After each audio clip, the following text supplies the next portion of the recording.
So apparently, there has been a match fixing in the traitors.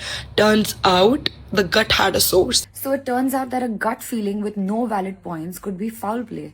And I am shocked. I am furious. My blood is boiling. The traitors season 2 में पारुल गुलाटी के ऊपर एक बड़ी controversy सामने आ गई है। शनील गिल और क्रिस्टल डिसूजा ने पारुल गुलाटी पर चीटिंग के सीरियस एलिगेशंस लगाए। दोनों का सवाल बेसिकली ये है कि पारुल शो में बार बार इतने एक्यूरेटली ट्रेटर्स को आइडेंटिफाई कैसे कर रही थी। क्या वो जेन्युइनली अपनी गट फीलिंग से ट्रेटर्स को पकड़ रही थी या फिर उसके पास गेम के बाहर से कोई ऐसी इन्फॉर्मेशन आ रही थी जो बाकी कंटेस्टेंट्स के पास नहीं थी। और ये कंट्रोवर्सी इसीलिए और इंटरेस्टिंग हो गई है क्योंकि शो में पारुल का गेम प्ले देखकर पहले लोग उसकी इंटेलिजेंस और ऑब्जर्वेशन की तारीफ कर रहे थे, लेकिन अब वही गेम प्ले क्वेश्चन मार्क बन गया है। वैसे लोग शनील एंड क्रिस्टल के इन एलिगेशंस को मार्केटिंग स्ट्रेटेजी भी बोल रहे हैं, क्योंकि अभी जब तक पारुल गेम में थी तब तक किसी ने कुछ भी एलिगेशंस नहीं लगाए, बट जैसे ही पारुल एविक्ट हुई तब ऐसे एलिगेशन सामने आने लगे। तो एग्जैक्टली हुआ क्या, चलो पूरी कंट्रोवर्सी समझते हैं। सबसे पहले बात करते हैं पारुल के गेम प्ले की। शो में एक चीज बार बार नोटिस हुई थी,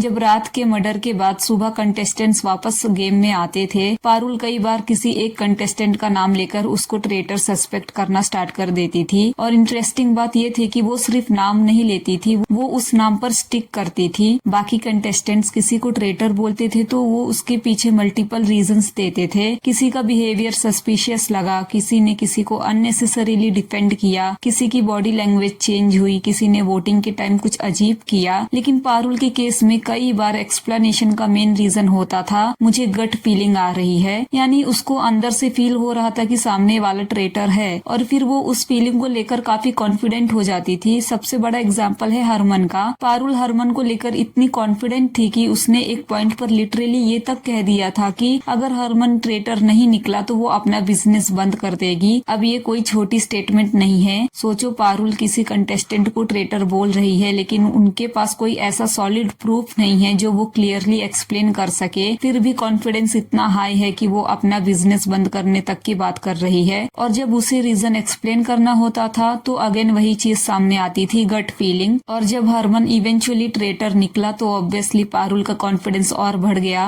व्यूअर्स को लगा कि शायद पारुल जेन्युइनली गेम को बहुत अच्छे से रीड कर रही है, शायद वो कंटेस्टेंट्स के बिहेवियर में वो छोटी छोटी चीजें नोटिस कर रही है जो बाकी लोग मिस कर रहे हैं और इसी वजह से उसके गेसेस इतने एक्यूरेट हैं। लेकिन अब कंट्रोवर्सी के बाद लोग उसके पुराने मोमेंट्स को दोबारा देख रहे हैं और अब वही क्वेश्चन बार बार आ रहा है कि पारुल की गट फीलिंग इतनी एक्यूरेट कैसी थी, क्योंकि एक बार करेक्ट गेस करना कोइंसिडेंस हो सकता है, 2 बार करेक्ट गेस करना अच्छी ऑब्जर्वेशन हो सकती है, लेकिन अगर बार बार किसी कंटेस्टेंट का नाम लेना, उसी नाम पर स्टिक करना और फिर वही कंटेस्टेंट ट्रेटर निकलना स्टार्ट हो जाए तो नेचुरली क्वेश्चंस तो उठेंगे। और इसी पॉइंट पर शनील गिल ने पारुल के ऊपर सीरियस एलिगेशंस लगाए। शनील सेड की एक इनोसेंट ने मैच फिक्सिंग जैसी चीज की है। सो शो में हर कंटेस्टेंट के पास एक शैडो अपॉइंट था, मतलब एक ऐसा इंसान जो कंटेस्टेंट्स के नीड्स को पूरी करता था, उनको जो भी चाहिए होता था वो सब शैडोस हैंडल करते थे। तो शनील का कहना था कि पारुल ने अपने शैडो को पे किया इन्फॉर्मेशन लेने के लिए एंड रोज सुबह उठकर वो सही ट्रेटर का नाम गेस कर लेती थी एंड उसका रीजन देती थी कि I have a gut feeling.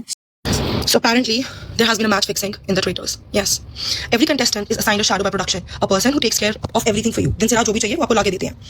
And one innocent shadow was being paid to leak information from inside the game to that particular innocent, which explains a lot. Because every morning I have a gut feeling this person is a traitor. ये gut feeling कहाँ से आती है भाई? मुझे भी चाहिए थी. मुझे भी चाहिए ऐसी gut feeling. And boom, it's correct. शनील ने कहा कि that gut feeling had a source, मतलब जो इन्फॉर्मेशन नॉर्मल कंटेस्टेंट को नहीं मिलनी चाहिए थी वो पारुल तक पहुंच रही थी। लेकिन यहाँ एक इम्पोर्टेंट पॉइंट है, ये शनील का एलिगेशन है, प्रूवन फैक्ट नहीं है। अब बात करते हैं क्रिस्टल डिसूजा की। क्रिस्टल ने भी पारुल के गेम प्ले को लेकर क्वेश्चंस रेस किए हैं। उसका रिएक्शन भी बेसिकली इसी इशू पर था कि अगर पारुल को आउटसाइड इन्फॉर्मेशन मिल रही थी तो ये बाकी कंटेस्टेंट्स के साथ कम्प्लीटली अनफेयर है। और क्रिस्टल के केस में भी पारुल का सस्पिशन काफी डिस्कशन में रहा। पारुल ने क्रिस्टल को भी ट्रेटर सस्पेक्ट किया था, लेकिन क्रिस्टल के अकॉर्डिंग पारुल के सस्पिशन के रीजंस इतने स्ट्रांग नहीं थे। कुछ सिचुएशंस में पारुल का लॉजिक बेसिकली बिहेवियर और गट फीलिंग के अराउंड था। क्रिस्टल ने ये तक बोला कि एक गट फीलिंग के बेसिस पे आप अपना बिजनेस बंद करने की बात कैसे कर सकती हो, ये कितनी बड़ी बड़ी चीटिंग है और अदर कंटेस्टेंट्स के साथ भी ये कितना बड़ा धोखा है और मेकर्स के साथ भी ये धोखा है, क्योंकि उन्होंने इतनी मेहनत की है शो बनाने में, सब कुछ सीक्रेट रखने की कोशिश की है।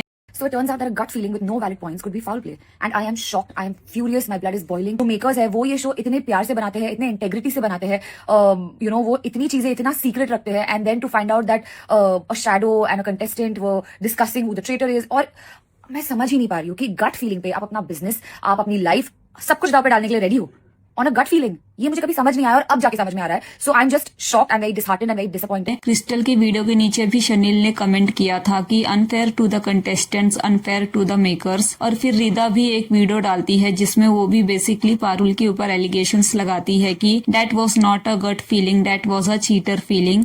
Who was talking about betrayal without knowing my side of the story and who's gone on the show and betrayed everybody? Wow. Wow.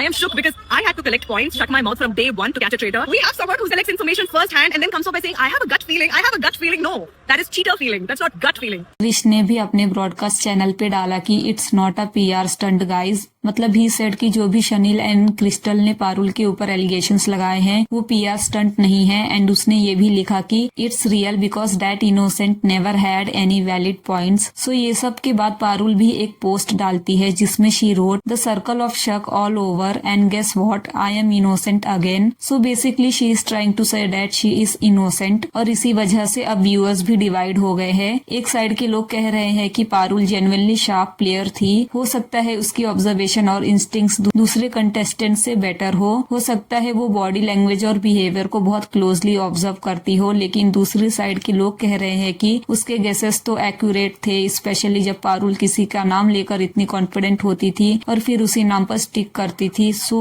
Parul को कहीं ना कहीं से इन्फॉर्मेशन मिल रही थी। बट एक बात और नोटिस करने वाली है कि इतने बड़े एलिगेशन पे पारुल ने जस्ट एक मैसेज लिखा, मतलब कोई वीडियो एक्सप्लेनेशन नहीं डाला, बस एक नोट लिख दिया। So this is looking strange. So what do you guys think about this? Do let me know in the comment section.